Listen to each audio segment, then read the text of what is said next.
Bismillahirrahmanirrahim. Alhamdulillahirabbil alamin. Wassalatu wassalamu ala asyrafil anbiya'i wal mursalin wa ala alihi wa ashabihi ajma'in.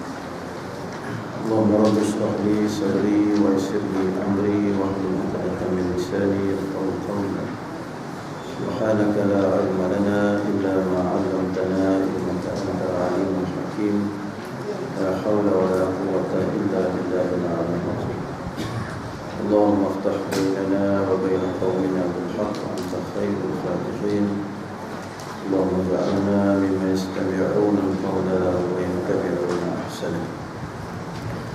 InsyaAllah kita buka dulu dengan Al-Quran Al-Fatihah.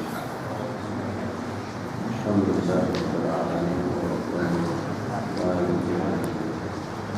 ya na'budu wa iyyaka nasta'in ihdinas siratal mustaqim siratal ladzina an'amta 'alaihim ghairil maghdubi 'alaihim waladdallin. Alhamdulillah, kita bersyukur kepada Allah Subhanahu wa taala pada ini dapat bersama-sama dalam kuliah kita insya-Allah taala.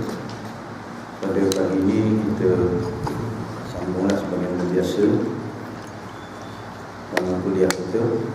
InsyaAllah kuliah tentang kiamat itu sebut sikit tuan-tuan. Apa yang kita nak bincang pada pagi ini berkenaan dengan satu hadis Rasulullah SAW yang menjelaskan tentang sifat tentera yang akan menyerang Imam Mahdi. Jadi tuan-tuan, setelah berlakunya satu peristiwa yang disebut oleh Rasulullah SAW, yubaya'u li rajulin baina rukni wal maqam, akan dibai'ah seorang lelaki antara maqam Ibrahim dengan sudut Kaabah, ini Hajarul Aswad. Pada satu ketika nanti bila Mahdi itu keluar, tuan-tuan, beliau akan dibai'ahkan ataupun diberi taat setia di satu tempat sekitar Kaabah. Dan secara spesifiknya Rasulullah telah menyebut dibai'ahkan di antara Hajarul Aswad dengan Maqam Ibrahim. Secara tepatnya itulah tengah-tengah, itulah di antara yang dikenali juga dengan Mu'tazal di situ. Ya. Jadi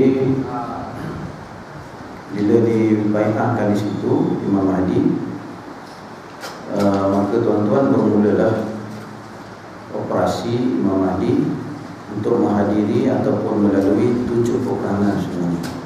Peperangan yang 7 kali ini saya sebut dulu lah, kita tak boleh bincang tentang peperangan itu di sini pagi ini. Saya sebut dulu 7 peperangan yang akan mula dilalui ataupun ditempui oleh Imam Mahdi dan juga orang-orang yang bersama dengannya. Tapi fokus kita pagi ini ialah berkenaan hadis yang tentera datang daripada Syria untuk menyekat Mahdi setelah mengetahui Mahdi dibai'ahkan di Makkah Al-Mukarramah. Sebaik saja Mahdi ditabalkan ataupun dibai'ahkan di kota suci Makkah, maka beliau akan melalui 7 peperangan. Yang pertama, kaum muslimin semenanjung Arab. Mahdi akan menyerang orang Islam di semenanjung Arab. Kenapa orang Islam di semenanjung Arab, tuan-tuan? Kenapa orang Islam di semenanjung Arab? Sebab tengok tuan-tuan, Kuwait, Qatar dan yang keliling itu kaya dengan minyak. Apa dia tolong kepada Islam ni? Dia tolong apa? Mereka tolong apa Islam? Tuan-tuan, dia tunjuk kekayaan je. Tengok Dubai macam mana, tengok ni tuan-tuan. Dan setengah daripada mereka ini, negara-negara teluk ni tuan-tuan, sekarang ini sedang menyokong mereka untuk memerangi kedudukan IS. Mereka bersekongkol dengan mereka. Jadi kaum muslimin semenanjung Arab akan diserang.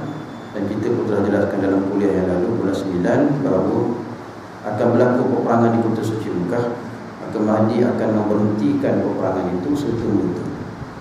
Tapi yang menyayatkan hati kerana ramai orang Islam akan mati. Terpaksa hadapi lah tuan-tuan, nampak macam mana, sebab masing-masing degil tak nak berada di bawah naungan Imam Mahdi. Dan mereka rasa bahawa mereka memiliki negara mereka sendiri, kekuatan mereka sendiri. Tambah-tambah pemimpin pula ni tuan-tuan, pemimpin-pemimpinnya bukan jaga rakyat dia jaga kocik dia. Jadi bimbang nanti bila duduk bawah Mahdi, Mahdi akan kontrol semua sekali. Dan mereka tak ada kuasa, mereka tak ada duit. Bila ini semua tuan-tuan berlaku, mereka lebih banyak itulah.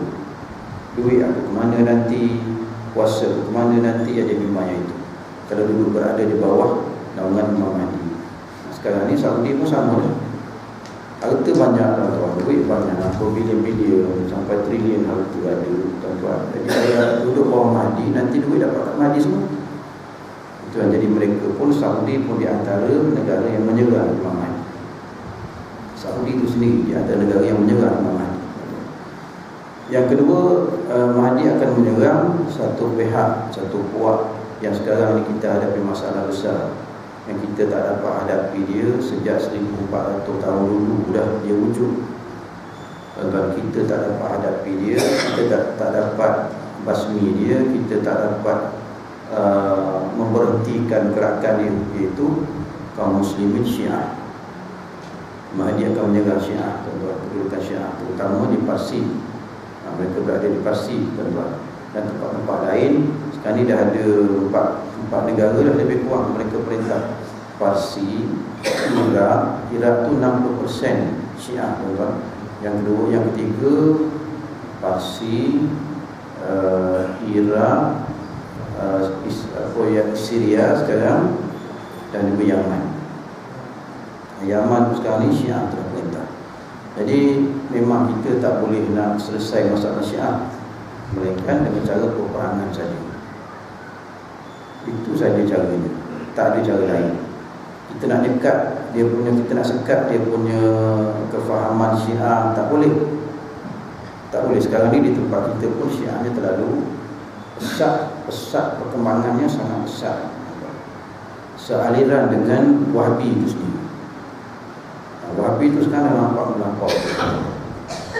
Syiah akan lebih ke depan, dan dia tidak dapat disekat oleh sesiapa pun. Memang daripada dulu pun kita tak dapat sekat Syiah. Yang boleh hanya kita minimalkan saja gerakan dia. Namun nak sekat secara keseluruhan tak boleh. Minimal boleh, tuan-tuan. Rupanya tidak ada cara untuk menyelesaikan masalah Syiah melainkan perang saja. Mereka ada kekuatan, tuan-tuan. Iran itu kan di antara pengeluar terbanyak, pengeluar terbanyak di dunia. Yang ketiga, kaum Rom, iaitu disebut oleh pengarang kitab ini dengan Bani Ishaq atau Amerika dan Eropah. Semua orang Amerika dan Eropah ini datang daripada Bani Ishaq. Nabi Ishaq lahirkan anak, tuan-tuan, berkembang biak akan keturunannya, lalu membentuk Amerika dan Eropah daripada Bani Ishaq. Yang keempat, sekularis Turki, Konstantin. Jadi akan datang, Mahdi akan menyerang Turki sekali lagi. Ataupun yang dimaksudkan Turki itu ialah Rom. Rom, tapi dia ada satu khusus Rom. Tadi sekularis Turki ini walaupun nampak perubahan dia, Erdogan jadi Perdana Menteri dan teruskan jadi Presiden, tuan-tuan, tapi tak boleh nak hapuskan. Sekular Turki ini tak boleh nak hapuskan. Perkembangan Islam di Turki sangat perlahan, kerana nak meraihkan banyak pihak. Kalau dia buat laju, dia buat drastik, tuan-tuan, jadi orang Turki akan marah, dan kerajaan ini dipimpin oleh Erdogan akan jatuh. Dia kena buat perlahan sangat. Jadi perlahan sangat sekular terus memerintah Turki, dan Imam Mahdi akan menyerang kedudukan. Yang kelima, Yahudi. Yahudi adalah di antara pihak yang akan diserang oleh Mahdi. Dan masa peperangan dengan Mahdi ini, Yahudi akan mati ataupun akan binasa. 2/3 daripada Yahudi akan binasa. 1/3 lagi bila turunnya Nabi Isa AS, tuan-tuan. Yang keenam, Rom. Rom ini ialah kerajaan Rom di yang ibu negeri itu Itali. Yang dalam tu ada Vatikan City. Itulah pusat perkembangan Kristian. Situlah tempatnya. Yang ketujuh barulah masuk kaum komunis yang disebut oleh Nabi kaum Khaus dan Kirman. Khauzan dan Kirman, iaitu China, Rusia dan Jepun. Semua tujuh perkara ni tuan-tuan, tujuh siri peperangan Imam Mahdi ni, setiap satunya ada hadis Nabi. Setiap satunya ada hadis Nabi, tuan-tuan. Bukan cakap macam tu saja. Contohnya Nabi kita bersabda, kamu akan memerangi semenanjung Arab, lalu Allah akan menaklukkannya untukmu, semenanjung Arab. Kemudian Parsi, itu Syiah, lalu Allah akan menaklukkannya untukmu. Kemudian Rom, lalu Allah akan menaklukkan untukmu. Kemudian kamu akan memerangi Dajjal, lalu Allah akan menaklukkannya untukmu. Situ ada 4, tuan-tuan. Yang kata China, Rusia ni, tuan-tuan, Nabi kita sebut dalam hadis baginda sallallahu alaihi wasallam, la taqumu sa'atu hatta tuqatilu Khauzan wa Kirman min al-a'ajim humrul wujuh faqsul unuf sirarul a'yun ka'anna wujuhum majanun mutriqah. Tidak akan berlaku kiamat sehingga kamu memerangi kaum Khaus dan Kirman dari orang ajam, yakni orang luar, bukan Arab, yang bermuka merah, muka diwarna merah, berhidung pesek, bermata kecil. Mereka seperti, wajah mereka seperti meja yang bundar. Itu Cina dan Rusia itu. Nabi kita bersifat itu. Riwayat Muslim dari Abi Hurairah, bukan hadis Ibnu Majah pun kita boleh terima. Tapi yang ni kekuatan hadisnya Muslim, tuan-tuan. Kebanyakan hadisnya Muslim. Subhanallah, tuan-tuan. Jadi yang satu lagi riwayat hadis tadi tu diriwayatkan Bukhari dari Abi Hurairah dalam sahihnya, juga diriwayatkan oleh Ahmad bin Hanbal dalam musnadnya. Jadi hadisnya sangat kuat, sampai kita tak boleh nak nafikan akan kesahihannya, kerana datang daripada Bukhari, datang daripada Muslim. Satu-satu ada hadis Nabi. Macam Nabi kita sallallahu alaihi wasallam, tuan-tuan, bila cerita tentang Imam Mahdi ni, Nabi kita duduk di meja strategi perang. Meja dia, tuan-tuan, kita selalu tengok dalam filem orang putih tu, dia ambil ada kayu satu, letak kapal kat situ, letak tentera kat situ, tuan-tuan. Strategi perang, meja strategi perang tu. Jadi tuan-tuan, Nabi kita kata Mahdi akan datang daripada sini. Hadis Nabi jelas. Dan tu tentera yang nak kita bincang ni akan datang daripada sini, tuan-tuan. Bertemu di mana? Bertemu di satu tempat di Madinah Al-Munawwarah, contohnya. Tuan-tuan, jadi kita akan bincanglah hadis yang kata tentera datang daripada satu arah. Jadi tentera yang datang ini, tuan-tuan, berpunca daripada Imam Mahdi telah ditabarkan di kota suci Mekah. Kita kata tadilah, setelah kita baca hadisnya, pendek kita baca hadis daripada hadis yang panjang tu, akan dibai'ah seorang lelaki antara maqam Ibrahim dan sudut Kaabah, iaitu Hajarul Aswad. Di situlah dia akan berlakunya bai'ah, dan itulah menandakan bahawa, tuan-tuan, dialah Imam Mahdi yang sebenarnya. Yang mungkin ada orang ramai mengaku Imam Mahdi, tapi dia tak terfikir nak wujudkan satu suasana berbai'ah di kota suci Mekah, di antara maqam dan juga Hajarul Aswad. Dia tak fikir nak buat macam tu. Dia tu siapa? Dia tu Mahdi palsu. Mahdi palsu tak terfikir nak buat bai'ah ataupun nak laksanakan bai'ah di situ, tuan-tuan. Dan bai'ah ini telah dilakukan oleh beberapa pihak yang sangat tidak bererti. Dalam hadis Nabi sebut bilangan yang tidak bererti. Orang tak ramai, tuan-tuan. Dan bai'ah Imam Mahdi ini tak ramai, sedikit, tak ada kekuatan.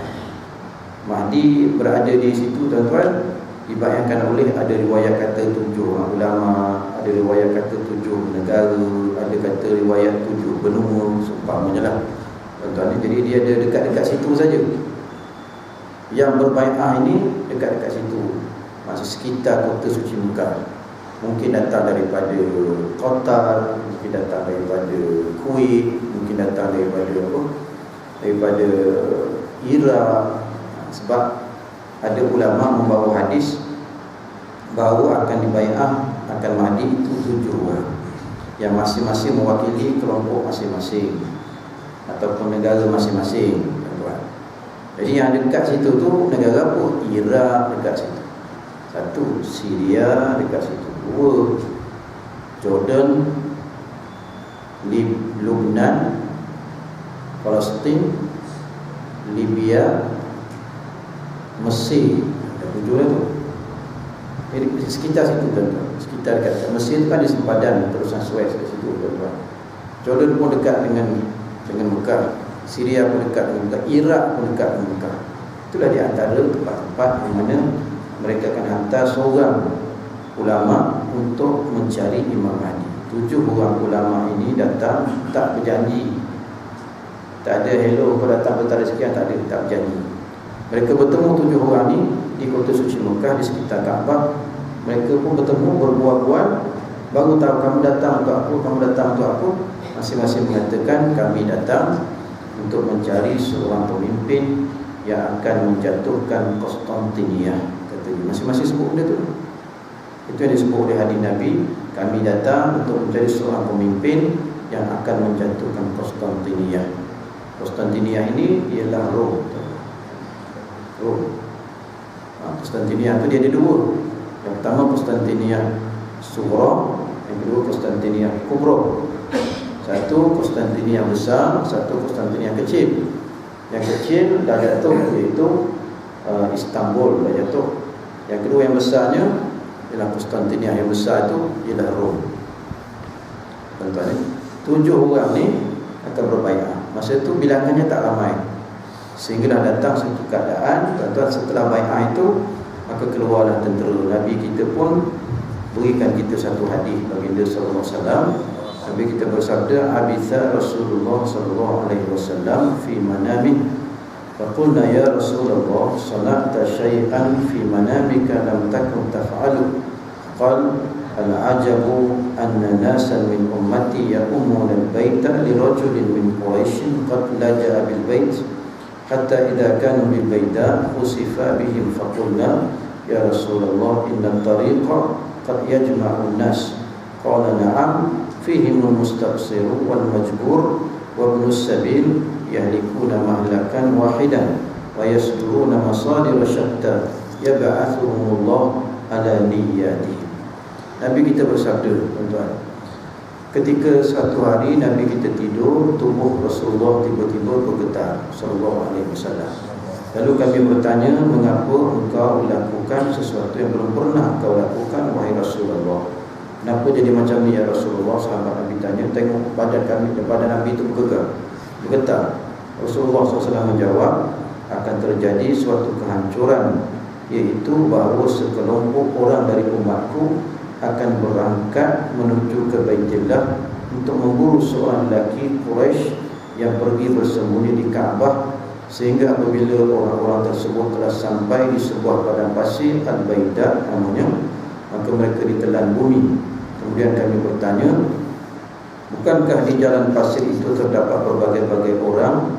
Jawab baginda sallallahu alaihi wasallam, memang betul. Di antara mereka yang ditelan itu adalah mereka yang sengaja pergi untuk berperang, dan ada pula yang dipaksa untuk berperang, serta ada pula orang yang sedang musafir, akan tetapi mereka binasa dalam satu waktu dan tempat, sedangkan mereka berasal dari arah atau niat yang berbeza-beza. Kemudian Allah Subhanahu wa taala akan membangkitkan mereka pada hari kebangkitan menurut niat mereka masing-masing. Itu hadisnya, kita akan bincang secara panjanglah insya-Allah, tuan-tuan. Yang pertama, hadis ini cerita tentang tentera yang akan datang dari satu arah. Arahnya tak disebut dalam hadis ini, arahnya tidak disebut. Tetapi kata Rasulullah, al-ajabu anna nasan min ummati.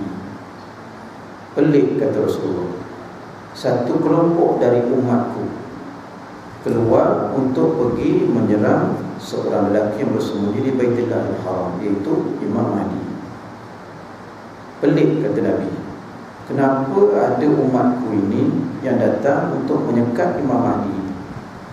Jadi bila sebut tentang al-ajabu an-nasan min ummati ni tuan-tuan, seolah-olah orang yang nak serang Imam Mahdi ni dia sangat dekat, tak berapa jauh. Tuan-tuan, tak berapa jauh dia. Siapa dia datang tu untuk menyerang? Tak berapa jauh tuan-tuan. Bunyinya tu Nabi kata pelik. Kenapa umat aku nak datang menyekat Imam Mahdi yang juga keturunan aku, pemimpin aku ni? Kenapa jadi begitu? Pelik. Seolah-olah Nabi nak gambarkan bahawa golongan yang datang itu dekat. Jadi agaknya dia ni kerajaan Saudi sendiri agaknya. Itu andaian saya tuan-tuan. Tuan-tuan boleh guna, boleh ambil, boleh tolak. Agaknya kerajaan Saudi sendiri yang cuba menyekat kemarahan Imam Mahdi. Itu pandangan pertama. Pandangan pertama. Betul tak saya kata tu? Betul tak saya kata tu tuan-tuan? Nabi kita bersabda sallallahu alaihi wasallam, "Jaisyun min ummati yaji'una min qibali syam ya'umuna al-baita li rajulin yamna'ahu Allah minhu." Kata Rasulullah sallallahu alaihi wasallam, suatu pasukan dari umatku akan datang dari arah negeri Syam.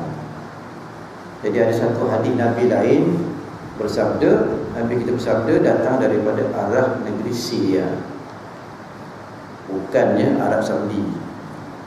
Tuan-tuan, bukan Arab Saudi. Menuju ke Baitullah Al-Haram yang di Kaabah untuk mengejar seorang lelaki yang akan dijaga oleh Allah daripada mereka. Tuan-tuan, jadi hadis berasingan menunjukkan bahawa tentera ini datang daripada Syria. Agaknya IS kot. Macam mana tuan-tuan?